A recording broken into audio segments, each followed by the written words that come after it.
Gracias, doctora Fuentes, por su importante conferencia.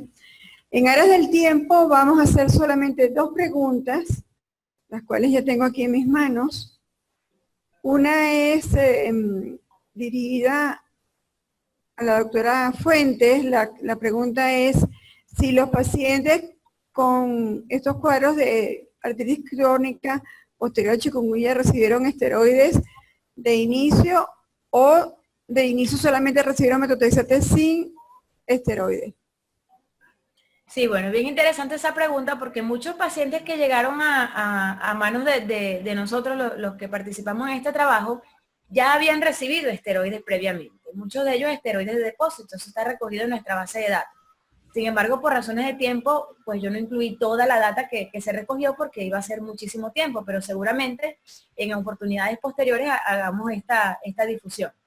Si hubo pacientes que utilizaron esteroides, hubo pacientes que utilizaron un alto número de neuromoduladores como gabapentina, pregabalina para control de síntomas, y también muchos pacientes utilizaron, más allá de AINES, por toda la parte de riesgo, que en muchos casos se tenía mucha precaución con estos pacientes y los AINES, hubo mucha combinación de acetaminofén con tramadol en los datos que recogimos. Hay otra segunda pregunta también para la doctora Fuentes y es relacionada con en qué momento considerar o clasificar a un paciente con una enfermedad reumática por chikungunya.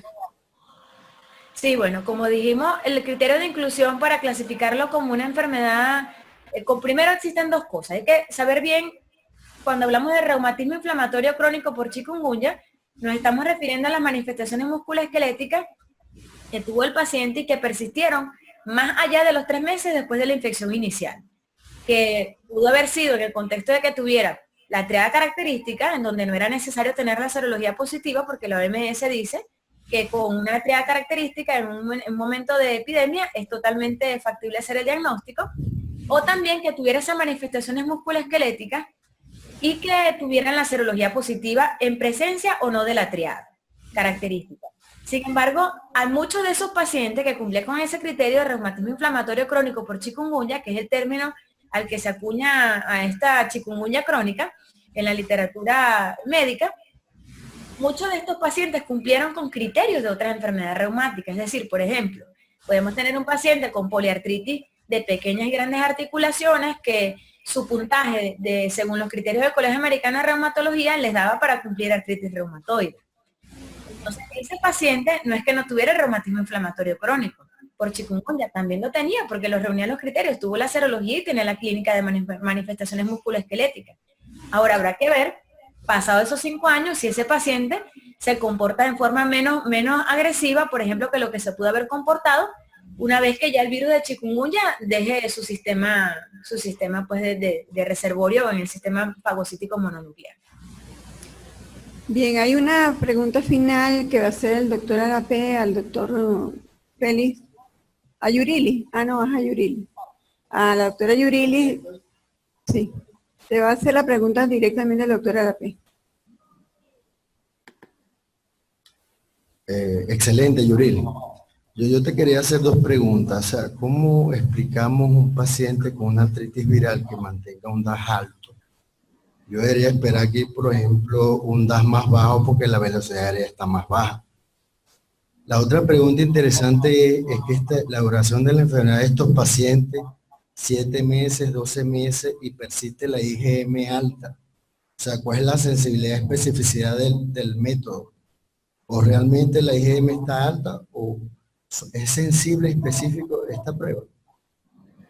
Sí, bueno, no tenemos manera de saber qué tan sensible y específica, pero fíjese que aproximadamente 66% de los pacientes no tenían esa IgM positiva. Y nosotros encontramos, porque hicimos también análisis de qué tan agresivo podía ser el tener el IgM positivo, y no encontramos que eso estuviera relacionado con el desarrollo de enfermedad reumática de nuevo o con peor pronóstico en el DAS 28. O sea que ese IgM, a pesar de estar positiva, no significó algo desde el punto de vista clínico o terapéutico relevante. Y con respecto al DAS 28, es importante destacar, como les dije, que el DAS 28 es una medida que no está estandarizada para reumatismo inflamatorio crónico por chikungunya. Y tal vez este trabajo intenta dar ese aporte para ver si de alguna manera podemos tener también algún seguimiento de estos pacientes a través de ese parámetro de actividad.